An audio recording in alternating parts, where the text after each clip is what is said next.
Amém. Pelo sinal da Santa Cruz, livra-nos Deus nosso Senhor dos nossos inimigos, em nome do Pai, do Filho, do Espírito Santo. Amém. Amém. Eclesiástico, capítulo 11, versículos de 21 a 30. Eclesiástico 11, 21 a 30. Diz assim a palavra do Senhor a nós: permanece firme na tua tarefa, ocupa-te bem dela e envelhece cumprindo os teus deveres. Não admire as obras dos pecadores, mas confia em Deus e permanece em teu trabalho. Pois é fácil aos olhos de Deus enriquecer o pobre num instante. A bênção de Deus está na recompensa imediata do justo. Num instante, ele faz aparecer o seu sucesso. Não digas: do que é que eu preciso? E ainda, que bens me advirão daqui? Não digas: basto-me a mim mesmo. De agora em diante, que desgraça me poderá atingir? No dia feliz, não te esqueça dos males, e no dia infeliz, não te esqueças dos bens. Pois é fácil para Deus, no dia da morte, retribuir a cada um segundo os seus atos. O tempo da desventura faz esquecer a imensa riqueza, mas é no fim da vida que as obras são reveladas. Antes da morte, não louves pessoa alguma, pois no seu fim é que se conhece a pessoa. Palavra do Senhor. Graças a Deus. Graças a Deus. Olha, é uma palavra de muitos ensinamentos isso aqui. A nossa partilha, ela vai ser bem direta, mas você vai perceber que são ensinamentos valiosos, o que essa passagem está trazendo para nós. Ponto por ponto. Permanece firme na tua tarefa. Primeiro ponto que eu quero ressaltar aqui para nós, tá? Eu estou me colocando nessa palavra, eu estou me vendo aqui, tá? Nessa palavra. Permanece firme na tua tarefa. Ou seja, eu vou traduzir para você. Não perca mais tempo com as responsabilidades dos outros. É a sua tarefa. A sua tarefa. Deus confia a cada um dever. A cada um. E Ele coloca na mão de cada pessoa, de acordo com o seu dever, a sua responsabilidade própria. Sabe qual que é o problema? O problema é que a gente fica preocupando com as obrigações dos outros, com a responsabilidade dos outros, e mal a gente responde de maneira responsável aquilo que está na nossa mão. Na nossa mão. É aquele tipo de gente, desculpa o trocadilho, mas é verdade, é aquele tipo de gente que merece ganhar um gato de presente, porque tem 7 vidas para ele cuidar, entendeu? A vida dos outros é dos outros. Aquilo que Deus colocou na mão dos outros é responsabilidade dos outros. A gente fica tão preocupado com o serviço dos outros e a gente mal faz o nosso papel. Tanto que tem uma passagem que eu faço questão de pegar rapidinho aqui, está em Mateus, lá no capítulo 20, Mateus, capítulo 20, não vou ler tudo aqui, depois você pode pegar na sua palavra. Em Mateus 20, tem uma parábola que Jesus conta dos trabalhadores da vinha. Vou resumir a história para você.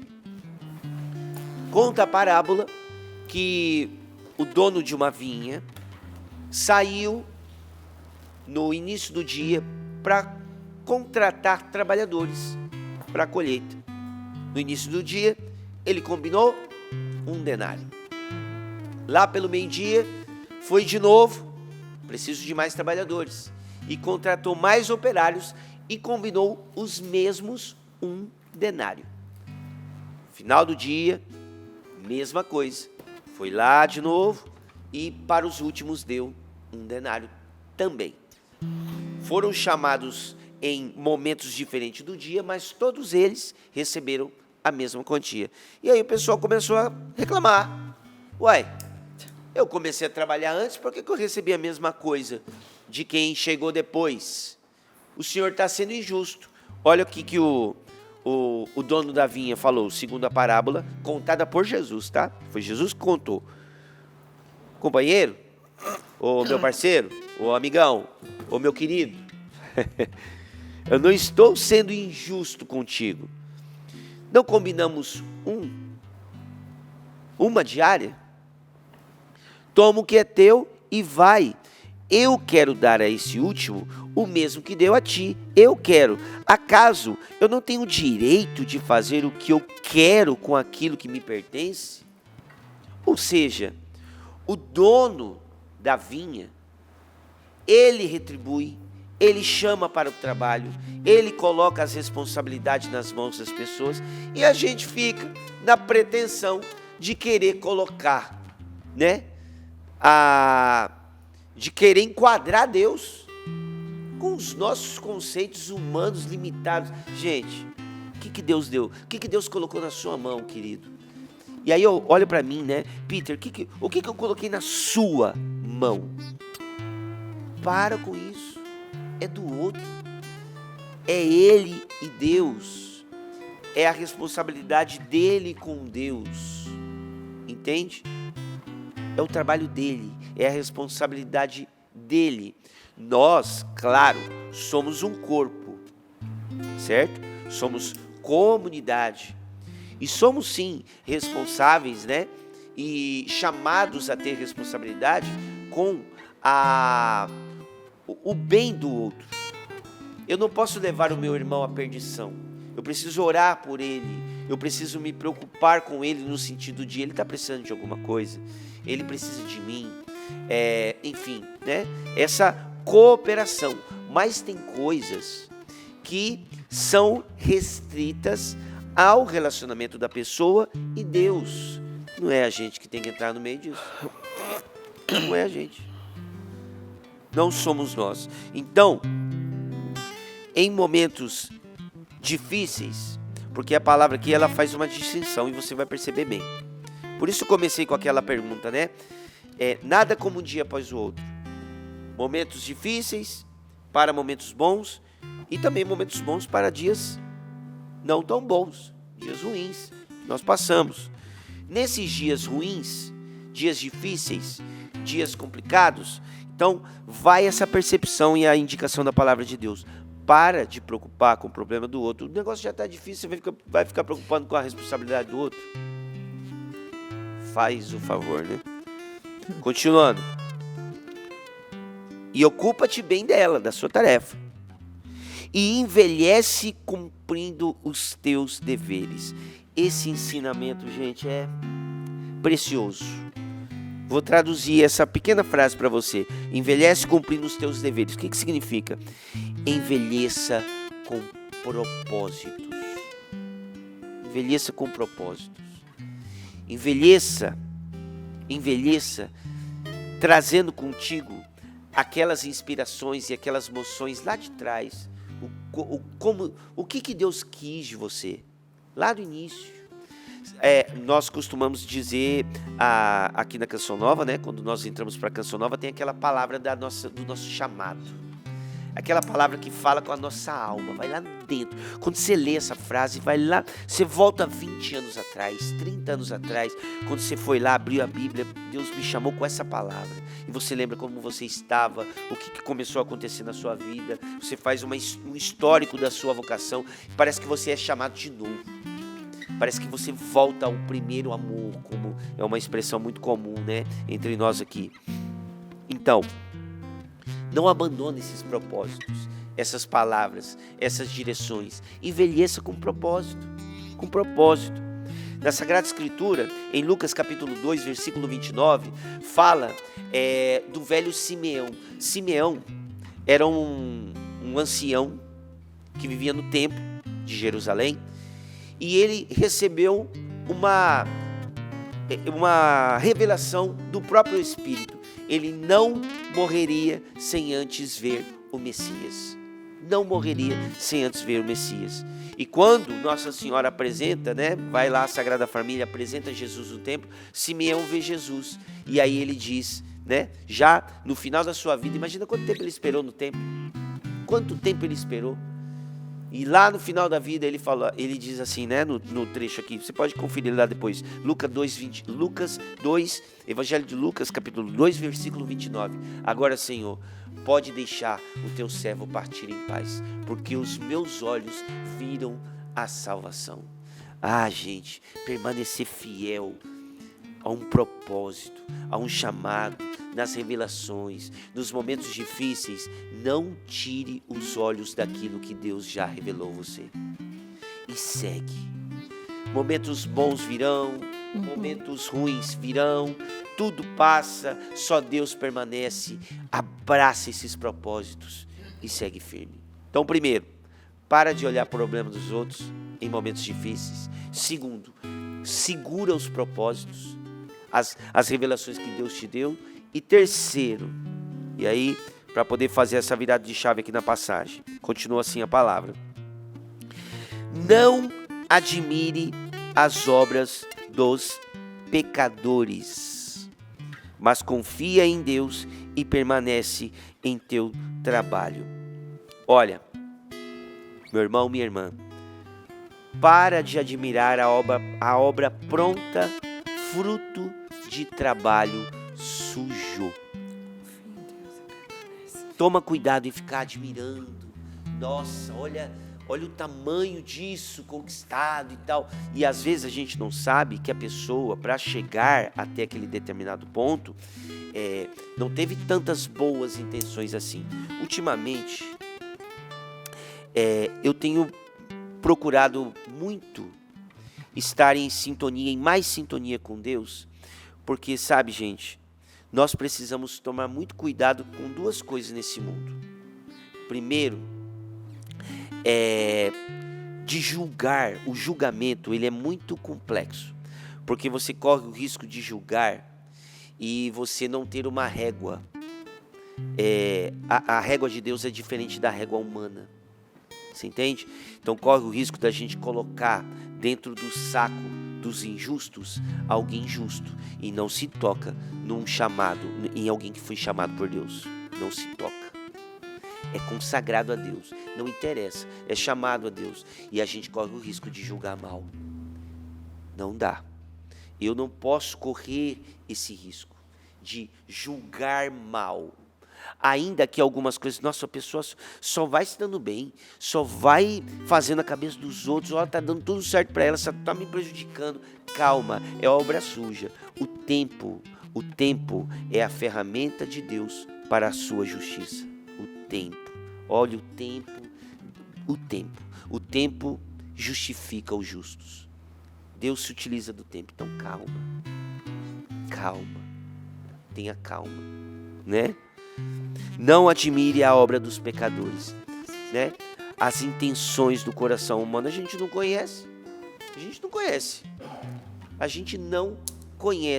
Pega vários exemplos da Bíblia. Gente, imagina o quanto Noé foi tratado como louco, construindo daquele negócio, daquela arca, e não vem chuva, o tempo não era para chuva, e nada disso. Aí começa a colocar um monte de bicho, começa a colocar a família inteirinha dentro daquele negócio, ficar esperando a chuva antes da chuva chegar. Cuidado com o julgamento. A gente julga muito. E as intenções, quem conhece é só Deus. Só Deus conhece as intenções. Olha em Colossenses capítulo 3, versículo 23, o que está escrito. Vou ler para você. Colossenses 3, 23. Tudo o que fizerdes, fazei-o de coração, como para o Senhor e não para seres humanos, sabendo que é o Senhor que vos recompensará, fazendo-vos seus herdeiros. Ao Cristo e Senhor é que estáis servindo. Você está servindo a quem? É a Deus? Relaxa então. Relaxa e segue em frente. Quem cometer injustiça receberá a paga devida, sem distinção de pessoas. Nós precisamos estar atentos a isso, sabe? Cuidado. Os olhos de Deus enxergam tudo, minha gente. Adiante. Pois é fácil aos olhos de Deus enriquecer o pobre no instante. E aí eu digo, nada como um dia após o outro. Nada como um dia após o outro, senhoras e senhores. Eu estou lá, né, em um momento difícil, me preocupando com o meu trabalho, parando de me preocupar com o problema das pessoas, cumprindo o meu papel, seguindo até o fim aos propósitos e direções que Deus deu na minha vida, sem julgar as pessoas, né, sem ficar admirando a obra de pessoas injustas. Não fica admirando não. Aí vem Deus e muda tudo. De um dia para o outro. De um dia para o outro. A bênção de Deus está na recompensa imediata do justo. No instante, Ele faz aparecer os seus sucessos. E aí tem a virada de chave a partir do versículo 25. E a gente caminha para o final. Não diga do que é que eu preciso. E aí já muda, né? Parece que tem dois textos duas ideias num texto só aqui, né? Não digas do que é que eu preciso. Agora, o autor está dizendo dos dias bons antecedendo dias difíceis. Então, não diga do que eu preciso. Eu estou bem. Está tudo certo.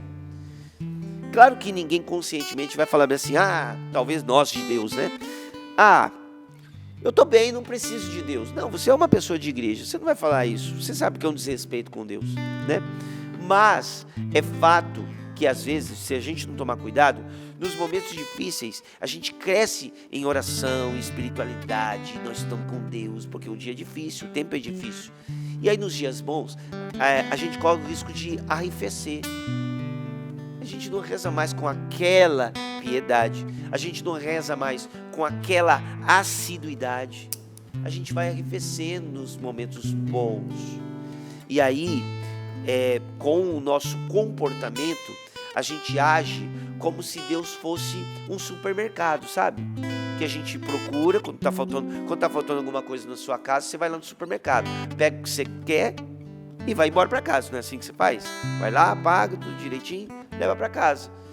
Aí você não volta mais, enquanto não houver necessidade de novo. E aí depois você vai lá no mercado, pega o que você precisa e volta para casa. Não, com Deus não. Com Deus é um relacionamento. É um relacionamento. Nos momentos bons, nós não podemos perder o ritmo de relacionamento com Deus, tá? E eu não estou dizendo isso pro medo, não. Mas é para que nos momentos bons a gente viva com responsabilidade. Estamos vivendo num momento bom. De uma hora para outra, o mar vira. A tempestade vem. A dificuldade aparece. E aparece para todo mundo, gente. Aparece para todo mundo. Para todo mundo. Hoje você está vendo tempestade batendo na porta do outro. Mas pode bater na sua casa hoje à tarde. Entende? Toma cuidado. Toma cuidado para nos momentos bons você diminuir a sua distância com Deus. Não, é constância. A Paula falava muito bem no início, né? Constância. Momento difícil, com Deus. Momentos bons, com Deus. Seguir com Deus, seguir com Ele. A gente não sabe o próximo segundo da nossa vida. Nós não sabemos. Essa vida passa assim, gente. Estou dizendo das dificuldades, né? De coisas boas, coisas ruins, mas eu posso falar também sobre o final da nossa vida aqui, da nossa passagem. Tudo é passageiro. De uma hora para outra, acabou um acidente. Acabou tudo. Não digas do que é que eu preciso. E ainda, que bens me advirão daqui? Não digas, basto-me a mim mesmo. De agora em diante, que desgraça me poderá atingir? Que risco, né? Pensar isso. Ou agir como se estivesse falando isso, tá? Às vezes a gente não fala isso, mas a gente age como se a gente estivesse dizendo, com a nossa atitude, isso aqui, né? Eu me basto. No dia feliz, não te esqueça dos males, e no dia infeliz, não te esqueça dos bens. Bonito isso, né? Profundo. No dia feliz, não esquece que uma hora ou outra o mal pode chegar. E no dia infeliz, não esquece, Deus já me salvou tantas vezes, já me deu tantos bens, já cuidou de mim inúmeras vezes, me conduziu até aqui. Deus não muda, irmãos. Deus não muda. Ele cuidou, Ele cuidou, Ele cuidou, Ele trouxe. E aí eu digo para cada um da nossa, cada um dos consagrados hoje da nossa comunidade, né? Cada um que está na Canção Nova teve uma história. Deus trouxe cada um com uma história. Teve uma história. Deus agiu e trouxe. Ninguém veio para cá para brincar, sabe? Não. Todo mundo tem uma história. E a gente não pode correr o risco de brincar com a história que a pessoa construiu com Deus. Não pode. Pois é fácil para Deus no dia da morte retribuir a cada um segundo seus atos. O tempo da desventura faz esquecer a imensa riqueza. Tá vendo? O tempo da dificuldade parece que a gente esquece do que Deus já fez. Não, Deus fez, está marcado, está na história. Ninguém apaga. Mas é no fim da vida que as obras são reveladas. Quando eu li essa parte final aqui, dessa passagem, eu me lembrei de uma história do pai do nosso querido Padre Jonas Abib. Olha só. Na morte no velório do pai do Padre Jonas, foi revelado, no dia ali do velório, foi revelada uma história muito interessante. O pai do Padre Jonas, ele era pedreiro de mão cheia, né? E ele ajudava uma família. E ninguém soube em vida que ele ajudava esta família, né? E ele ia lá e ajudava, construindo ali parte ou fazendo algumas doações, enfim. E só no final da vida é que essa história foi conhecida.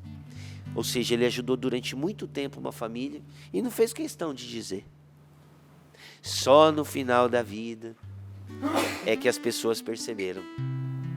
Nossa, ele estava ajudando alguém. E aqui eu peço licença, né, pela memória, né, tanto do Padre Jonas quanto do papai dele. É uma história real. Mas fala para mim que essa ajuda a uma família não poderia ser encarada, por exemplo, entre aspas, como uma traição, né? Estava ajudando quem? Estava cuidando da casa de quem? Mas não tem a família dele aqui? Né? Imagina, julgamento. A pessoa estava lá com o coração sincero, ajudando alguém, né? Ajudando alguém. E aí, só no final da vida, olha, ele estava ajudando. Agora você imagina a cabeça e o coração de alguém que talvez deva ter, deve ser traição isso aí. Olhando de fora, né? Não, gente, não. E é no final, o tempo da desventura faz esquecer a imensa riqueza, mas é no fim da vida que as obras são reveladas. Antes da morte, não louves pessoa alguma, pois no fim é que se conhece a pessoa. A história acabou? A história de vida da pessoa acabou? Não. Então não conta com o final do filme antes de aparecer os créditos. É só no final. No final não acabou o filme. Tem alguns filmes hoje em dia que tem aquele episódio escondido. Passa os créditos, tudo tal. E lá no finalzinho ainda tem um pedaço da história, né? O final da história da nossa vida ainda não acabou. Da nossa vida. E da vida das pessoas também não. E a nossa vida, a nossa passagem nesse mundo vai ser uma constante luta contra o pecado e buscando a santidade. Buscando a santidade. Tá?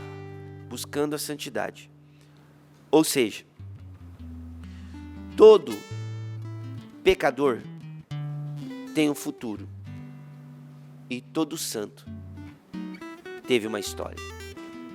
todo pecador tem um futuro. Tem futuro. Pecador, claro que não é. Tem um futuro. A história da pessoa não acabou ainda, né? E todo santo tem uma história. Ou seja, ele não começou na vida dele já o santo, entendeu? Ele teve um processo. E aí ele chegou à santidade. Então, é ao longo da vida que uma história é construída. Então, a nós cabe esses 3 pontos. E aí vale tanto para os momentos difíceis como os momentos ruins. Não perde tempo com os trabalhos dos outros. Envelheça nos propósitos que Deus colocou na sua mão, nas inspirações que Ele te deu, e pare de admirar o fruto do trabalho dos outros. Você não sabe as verdadeiras intenções das pessoas. Cabe a nós, nós, eu, responsabilidade eu e Deus. É chamado, é o que Deus pediu a mim, e a gente vai junto em direção à busca da santidade, sem perder tempo com aquilo que não vai ajudar nem os outros e nem a nós mesmos. Coloca a mão no seu coração um instantinho. E vamos pedir isso a Deus. Senhor Jesus. Eu quero pedir, Senhor. Eu quero pedir essa capacidade no poder do Espírito, de olhar para o caminho que o Senhor coloca à minha frente. Eu quero seguir em direção à Tua vontade na minha vida, Senhor. Eu quero entregar nas Tuas mãos aquilo que hoje não me compete. Não é minha competência. Eu coloco nas Tuas mãos aquilo que não me compete e assumo com responsabilidade aquilo que o Senhor me chama a fazer. Eu não quero, Senhor, julgar ninguém. Eu não quero, Senhor, perder tempo com aquilo que não é a Tua vontade para a minha vida. Eu não quero perder tempo ficando olhando a grama do vizinho. Não quero.